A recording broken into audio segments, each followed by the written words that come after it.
BJP की जो सहयोगी पार्टी है अपना दल, वो भी अब निकाय चुनाव की तैयारियों में जुटी हुई है। हमारे साथ कैबिनेट मंत्री आशीष पटेल हैं।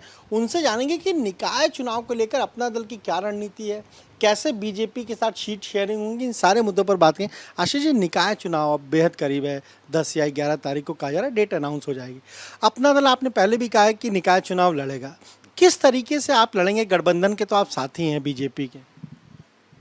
देखिए, अपना दल 2014 से भारतीय जनता पार्टी के नेतृत्व वाले एनडीए का उत्तर प्रदेश में सबसे अटूट और महत्वपूर्ण अंग रहा है और आगे भी हम सभी चुनाव एनडीए के अंग के रूप में लड़ेंगे।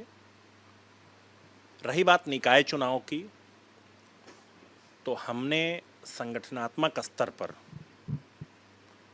चिन्हित निकायों में हमने तैयारी की है और एनडीए के अंग के रूप में चुनाव लड़ने के लिए अपने सहयोगी दलों से बातचीत की प्रक्रिया जारी है।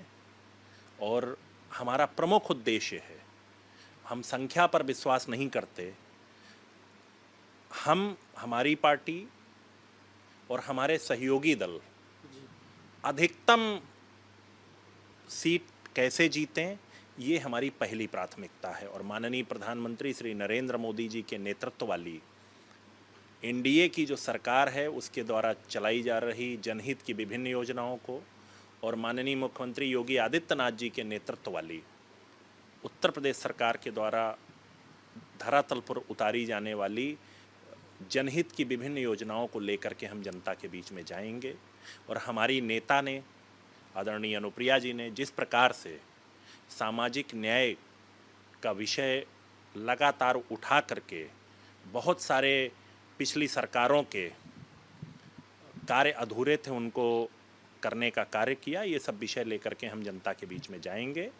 और भारतीय जनता पार्टी, अपना दल और निषाद पार्टी के प्रत्याशी जहां जहां लड़ेंगे उनको जिताने का काम करेंगे। आपने कहा जिताने का काम करेंगे। यूपी में 17 नगर निगम है, 199 नगर पालिका, 504 नगर पंचायत है। तो क्या मेयर के लिए भी आप कहीं अपना दावा ठोकेंगे? मैंने फिर आपसे कहा, हमारे लिए संख्या का कोई महत्व नहीं है। हमारे लिए महत्व ये है कि हम जहां अपना दल लड़े वो जीते, जहां भारतीय जनता पार्टी लड़े वो जीते, जहां निषाद पार्टी लड़े वो जीते। लेकिन अपने सिंबल पर आप लड़ाएंगे जरूर। निश्चित तौर पे हमारी ये है कि हम लोग एनडीए के अंग के रूप में तीनों दल मिलकर के लड़ें। एक सवाल ये है कि 2 उपचुनाव भी होने, एक स्वार की सीट है, एक 96 की सीट है। दोनों सीटें आपके, मतलब आपने वहां पर भी लड़ा है और 96 में तो आपके विधायक थे, उनका निधन हुआ तो उपचुनाव रहा। इस बार जब उपचुनाव अब होंगे, तब क्या अपना दल ही वहां पर अपने कैंडिडेट उतारेगा या फिर बीजेपी भी एक सीट लेगी? बातचीत हो चुकी है। देखिए, दोनों सीटों पर भारतीय जनता पार्टी, अपना दल और निषाद पार्टी का संयुक्त प्रत्याशी लड़ेगा।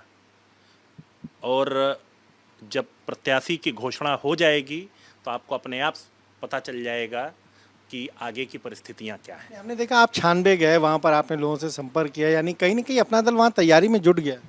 96 ही नहीं, स्वार विधानसभा में भी कल हमारा कार्यकर्ता सम्मेलन हुआ। और जब आप पार्टी चलाते हैं तो संगठनात्मक कार्य आप लगातार करते हैं। और गठबंधन की राजनीति में ये निश्चित होता है, कहीं पर एक्स पार्टी लड़ती है, कहीं वाई पार्टी लड़ती है, लेकिन जहां पर जो पार्टी लड़ती है उसको सभी गठबंधन के सहयोगी मिलकर के जिताते हैं। जैसे 22 में आप दोनों सीटों पर लड़े, माना जाए कि उपचुनाव भी दोनों सीटों पर अपना दल। फिर आपसे कहा कि दोनों सीटों पर भारतीय जनता पार्टी, अपना दल और निषाद पार्टी का संयुक्त प्रत्याशी चुनाव लड़ेगा। एक सवाल ये, आज स्वर्गीय मुलायम सिंह यादव को पद्म सम्मान से सम्मानित किया जा रहा है। खुद अखिलेश यादव पहुंचे हैं इस पुरस्कार को लेने के लिए। सबसे पहले मैं आदरणीय नेताजी को भावभीनी श्रद्धांजलि अर्पित करता हूं। और नेताजी का बहुत सम्मान रहा है और उत्तर प्रदेश की राजनीति में उनका स्थान हमेशा अक्षुण्ण रहेगा। और जहां तक आज उनको सम्मान मिलने की बात है, पद्म विभूषण, तो हमारे माननीय प्रधानमंत्री श्री नरेंद्र मोदी जी का ये एक ऐसा रूप है कि जिस प्रकार से विपक्षियों का भी सम्मान करते हैं, ऐसा रूप भारत की राजनीति में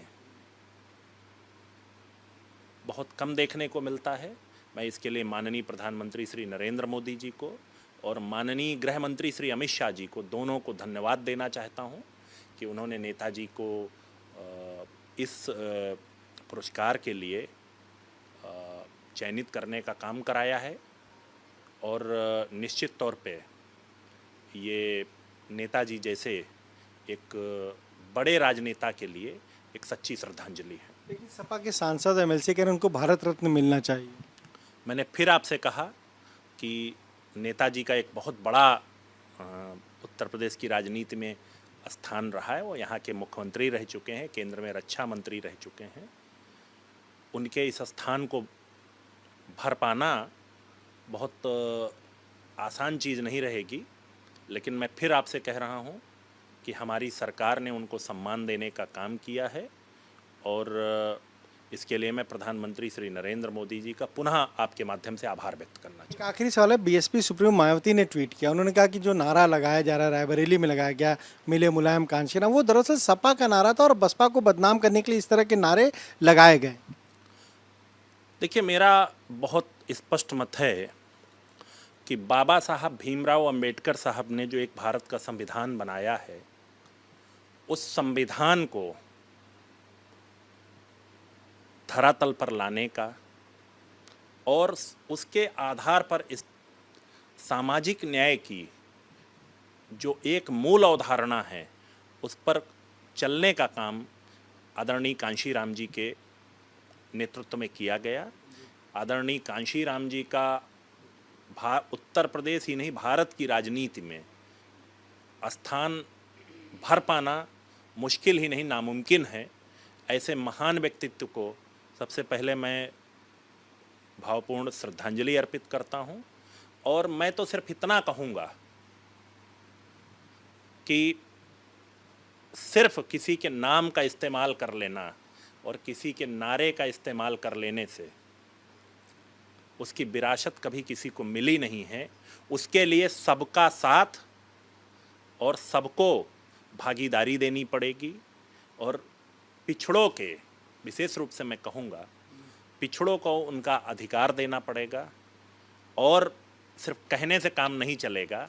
मैं तो अपने समाजवादी पार्टी के साथियों को याद दिलाना चाहता हूँ कि जब वो सत्ता में 4 बार सत्ता में रहे, केंद्र की सत्ता में भी उनकी महत्वपूर्ण भागीदारी रही है, उस समय उन्हें सामाजिक न्याय की याद क्यों नहीं आई।